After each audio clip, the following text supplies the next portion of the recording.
When I first met Al, he was doing his slideshow, and he had for some years 100 people at a time, and it was a circa 2005. I said, Al, you can do these slideshows forever, and we're not going to reach a critical mass of people. We should do a movie.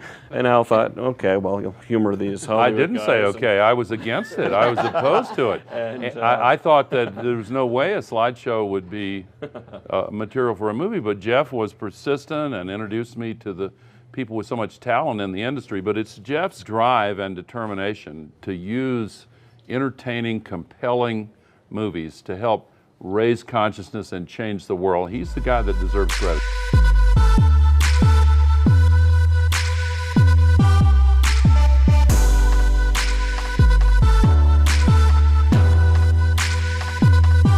There's some very deep themes in this movie that I wouldn't have thought of on my own. There's a lot of humor, there's a lot of passion, there's science, and most of all, there's hope, because the climate crisis can be a forbidding topic if you allow yourself to sink into despair.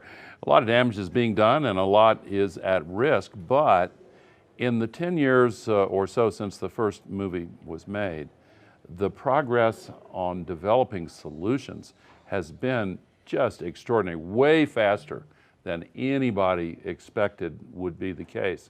So I think people come out of this movie, and we've now been able to talk to a couple of the large audiences that have seen it, and very gratified by the over-the-top reaction.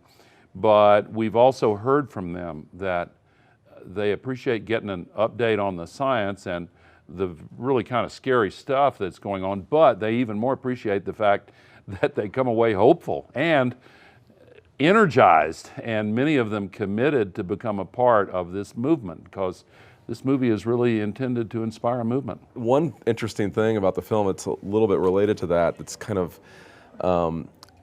what we witnessed when we were filming, and you see in the film, is kind of this feedback loop that's happened since the first movie. In Inconvenient Truth, Al sounded the alarm, and Davis Guggenheim did such an incredible job of just focusing the message and making that so dramatic.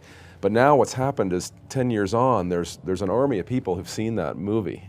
And sometimes people in the army trying to solve the climate crisis have a sense that we're in some kind of echo chamber and only talking to ourselves. But we witnessed something actually quite the opposite, that there's this magnification that's taken place out there. The people that Al has trained in his organization, but who's also seen the movie and read articles and seen other movies about this issue, have gone on to be elected representatives of their communities, start companies that are now making the technology that Al was talking about that's going to help dig us out of this. It's not like it's an accident that we have this technology now that's going to save the planet. The people who've invented it have been inspired by this message and have gone on to do something about it. We're always looking for the right moment, and we realized about 18 months ago we were coming up on the 10-year anniversary, and we felt that that was a permission to talk about what had happened over the last 10 years, what we had talked about 10 years ago and what had come true and what was new and interesting. And we realized there was, a reflection piece that needed to be brought back to the world about what had happened, but also this exciting new opportunities for solutions with clean energy and the costs coming down and the opportunity to really have a clean energy world. So 18 months ago, Al and I agreed that was, we would go ahead and do it. And Diane Wireman, who runs the documentary group at Participant, took over from there and brought in John and Bonnie, who addressed my biggest fear of all. I'm fearful of climate change, and I'm fearful of bad things in the world, but I was very fearful that we might make a boring film. This is not a boring film. And credit to John and Bonnie and our lead actor, Al. We first met Al about 18 months ago, as Jeff said, and had the opportunity to see his extended slideshow presentation and use that as kind of the root basis of how to start thinking about the narrative.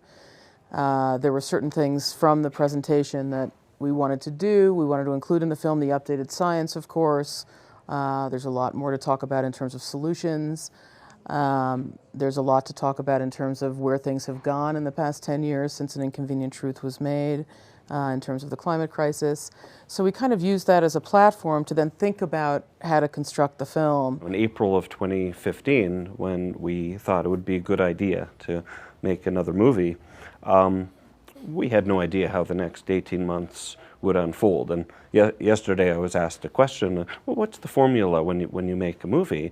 And it was asked by somebody who does feature films, you know.